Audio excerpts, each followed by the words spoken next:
Eh ben, retour sur le plateau de votre chaîne Cannes Les Reims TV.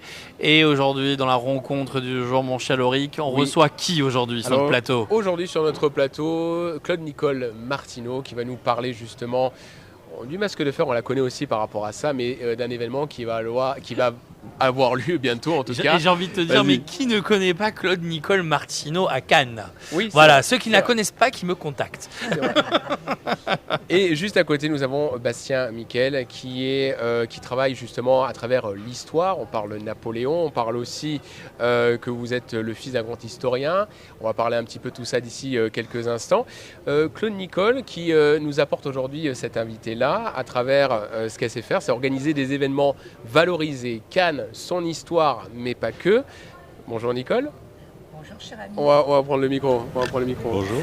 Bonjour à tous les deux. Écoutez, heureuse de vous retrouver, comme à l'habitude.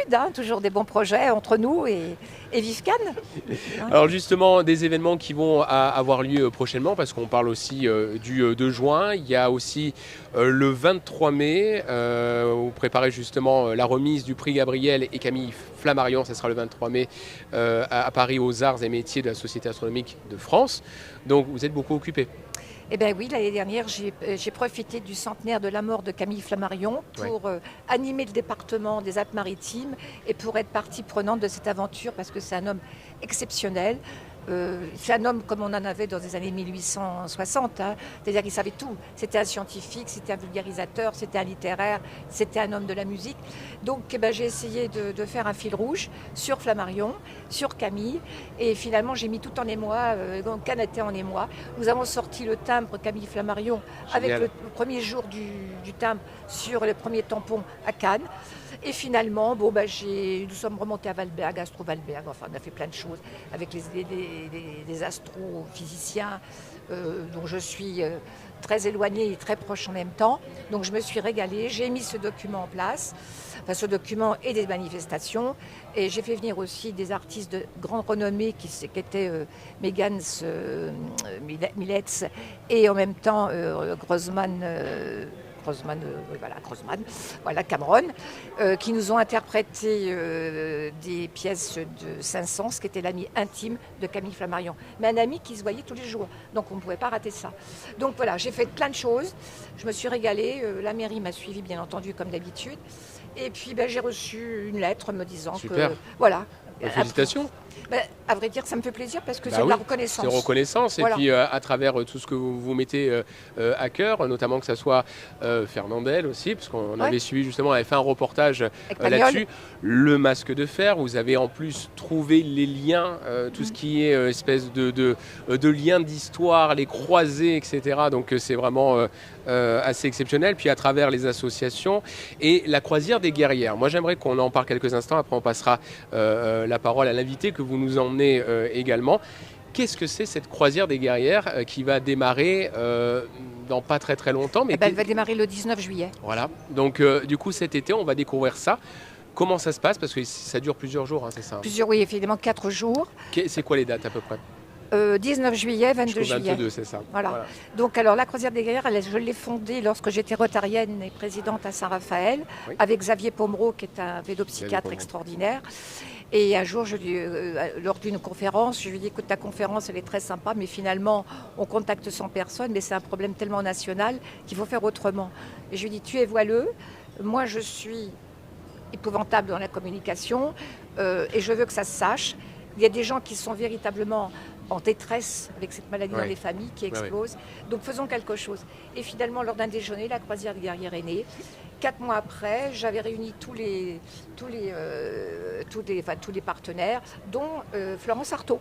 Et nous avons fait plusieurs croisières depuis 2009 jusqu'au Covid. Et malheureusement, le Covid, plusieurs problèmes. Notre médecin bien-aimé a eu quelques petits soucis de santé. Après, le Covid, financièrement, les gens étaient quand même très, très réticents parce que ça a bloqué un peu tout le monde. Et dernièrement, avec Éric Leclerc, mon ami du Haut-Remington, il me dit « Claude, tu devrais continuer, tu devrais reprendre, etc. » Tout le monde m'a dit « il faut y aller ». J'y suis allée, je reprends. Et donc on emmène des jeunes filles qui sont atteintes, et c'est une maladie en explosion, les troubles du comportement alimentaire, qui est une suite de sévices finalement. Ce sont des filles qui ont des problèmes Enfin, des fois, c'est purement psychiatrique, mais c'est aussi familial, sont sur des mauvaises rencontres. Enfin, c'est un problème qui est en explosion aujourd'hui.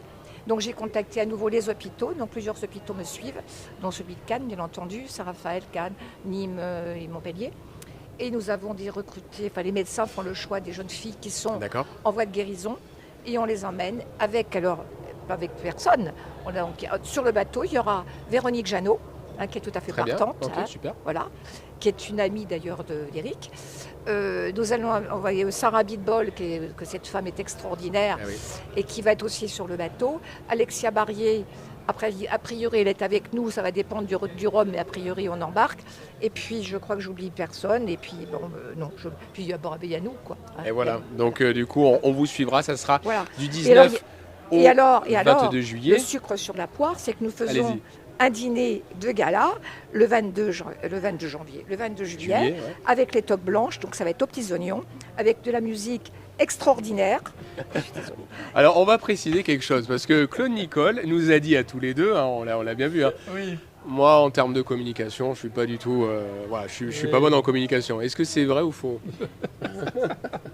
Si je lui dis que c'est faux, on a tout perdu.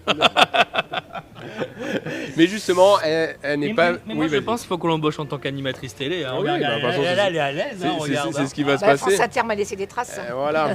Alors justement, accompagné aujourd'hui de Bastien Miguel, est-ce que en quelques mots, vous pouvez nous le présenter, parce que vous voulez vraiment... on dit comment? Mickaël. Avec un Q. Oui, on laisse approcher le micro, on laisse approcher. Et avec Bastien Mickaël, qui est justement petit-fils du grand historien Pierre Mickaël, notamment commencé dans la presse en passant par Le Point, François ou encore Le Figaro. Est-ce que vous pouvez nous le présenter en quelques mots, et puis après on lui posera quelques questions? C'est-à-dire que moi, ça faisait plus d'un an, même 2 ans, je voulais que nous fassions à nouveau un masque de fer, mais cette fois axé sur la liberté.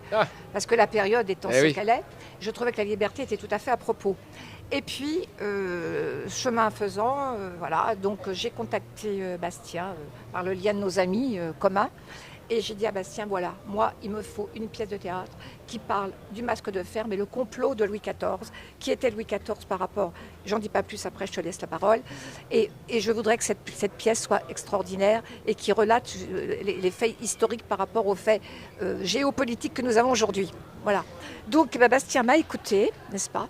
Nous avons eu beaucoup d'échanges, et comme il a une plume extraordinaire, il est merveilleux, c'est un historien mais qui sait écrire. D'abord, il fait beaucoup de scénarii dans d'autres domaines, on en parlera après. Et donc, cette pièce est écrite. Cette pièce sera jouée le 29 août sur la place d'Armes. Super. Parce que la mairie m'a donné cette autorisation et David Lisnard me suit complètement dans mes aventures. Et donc, nous allons pouvoir vivre 2 jours des masques de fer. Et le lendemain, nous aurons des conférences aussi qui seront axées toujours sur le thème de la liberté avec Alexandre Giffen, c'est ça, et Julie Ansel, je ne sais jamais son nom parce que je le confonds avec Martine, Anselimi. Enfin bon, c'est pas grave, on en dira plus tard. Et donc, ça va être 2 jours riches et qui pourront, apporter beaucoup aux personnes et en même temps de la réflexion. Et cette pièce ne sera pas, elle ne sera pas austère parce qu'elle sera aussi encadrée par Vivaldi avec une tonalité rock. Ça c'est bien ça. Voilà. Ça c'est la petite touche modernité, on y va. Mais c'est super, super. Alors Bastien Mickaël, pour parler un petit peu de votre histoire, vous avez commencé votre carrière justement, on parlait justement dans la presse, du coup journaliste. Oui, j'ai commencé plus précisément dans l'édition, puis ensuite la presse. J'ai été critique littéraire au Figaro pendant 4 ou 5 ans. Et puis j'ai passé le concours de l'ONU, je suis devenu press officer à New York pour l'Assemblée générale des Nations Unies pendant 2 ans. Et je suis revenu et on avait une passion commune avec un ami pour le cinéma. On a monté une boîte de production, qui n'a pas fonctionné, qui n'a pas tenu avec le Covid, mais ça m'a donné aussi le virus de l'écriture de scénario. Donc en fait, j'ai exploré un peu la plume sous tous ses fils, si je puis dire. Et là, cette fois, Claude m'a invité à écrire quelque chose sur le masque de fer.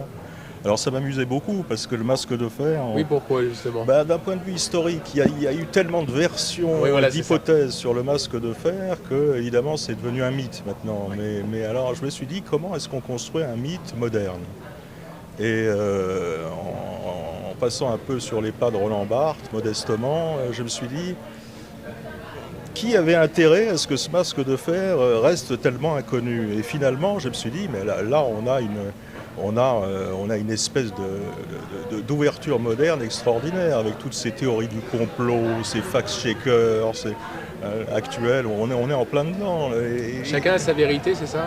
Ben oui, et puis surtout, il y a cette idée qu'à partir du moment où on introduit un secret dans un royaume, comme dans une famille, il y a une espèce d'agent destructeur. Et ça, alors moi j'en fais une tragicomédie, c'est-à-dire que je suis allé un peu à l'italienne entre le drame, Commedia dell'arte un petit voilà, peu. entre le tragique voilà. et il y a souvent qu'un pas à franchir pour passer de l'un à l'autre. Et là, je me suis amusé comme un fou à écrire cette pièce. Mais alors, mon postulat, c'est que le vrai masque de fer serait mort à Pignerol et que là, Louis XIV serait intervenu en se disant « Mais j'ai besoin de ce masque de fer pour terroriser mes collègues européens. » Et puis aussi, donc ça serait, on va dire un petit coup monté, mais ça serait peut-être... On peut dire que c'est un complot pur et simple. C'est-à-dire que là, il va utiliser un acteur qui est un peu inconnu dans le coin, et il lui dit, tu vas jouer le rôle d'un type qui a un masque. Alors évidemment, l'acteur accepte, et puis il se fait prendre au piège. Il n'a pas compris qu'il sera enfermé à vie derrière un masque. C'est agréable, hein. Vraiment. Comme quoi, il faut se méfier des théories des complots. Ah, oui.